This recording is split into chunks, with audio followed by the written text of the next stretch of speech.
Let's look at how we raise invoices and credit notes in QuickBooks. But before we actually raise an invoice, we want to make sure we've got our customer set up in QuickBooks itself. So if we go to the left hand side here under Sales, you'll see we've got one of the options here is Customers. And you can click on your customer there, and that will give you a list of all the customers that are in your file.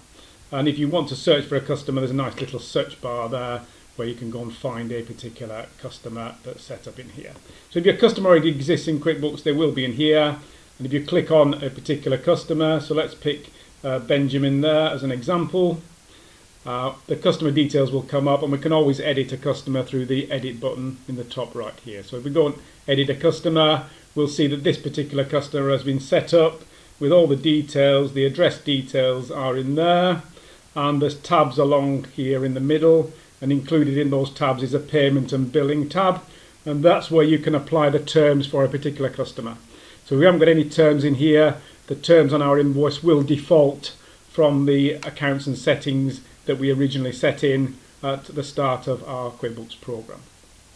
But you can specify the terms for an individual customer there.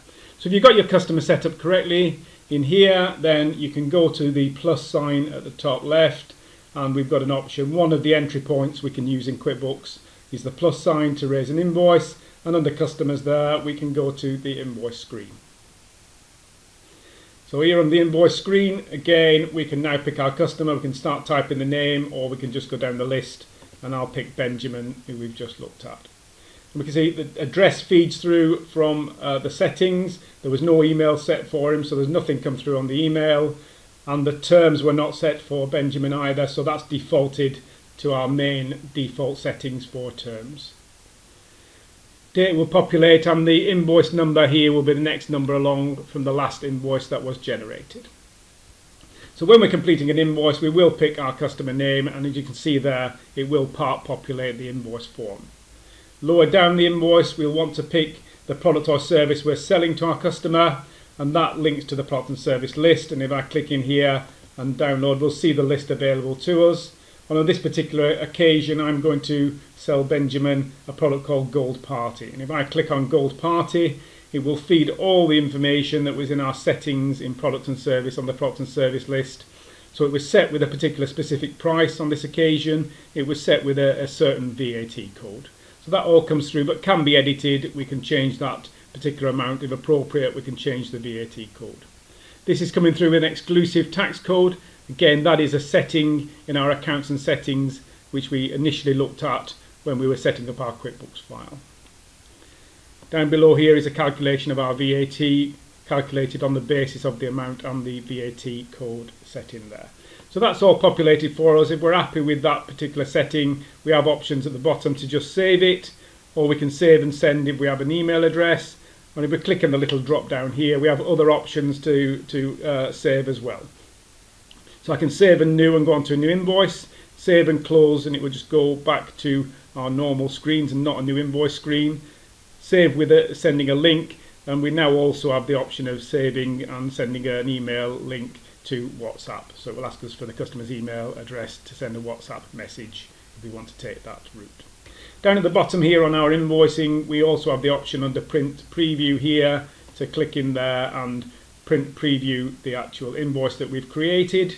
And that from there we can also download it into a PDF if we wish to send it ourselves from our own email rather than sending it direct from Intuit, the owners of QuickBooks. Other options would be to enable a recurring transaction here if this was a regular invoice, and also under Customize we've got options to select a style of invoice template. So if you've set up more than one invoice template style, this is where you can select the style for this particular invoice before you send it. So that's just an overview of creating the invoice in QuickBooks. And if I save that particular invoice, it's in my system. I've saved invoice number 15 in there and close that down. The actual credit note, which is the opposite of an invoice, so we've invoiced our client. If we have to issue a credit note, perhaps the service wasn't provided or part of the service wasn't provided, we've got options here under the fourth item down on our customers of a credit note, and that's a very similar form style to the invoice. Again, we would pick our customer, from the list, or start typing their name, and again it starts self-populating in here, and we're picking exactly the same information in relation to the product or service that has been returned to us. So this is very much a similar scenario where we might actually say, oh yes, perhaps we overcharged you on Gold Party, I'm not going to charge you that 2,000, I'm going to charge you 1,000, and in that instance there's a credit note for part of the particular transaction in there, and I can then go and say yes, I'll actually save and close that particular credit note.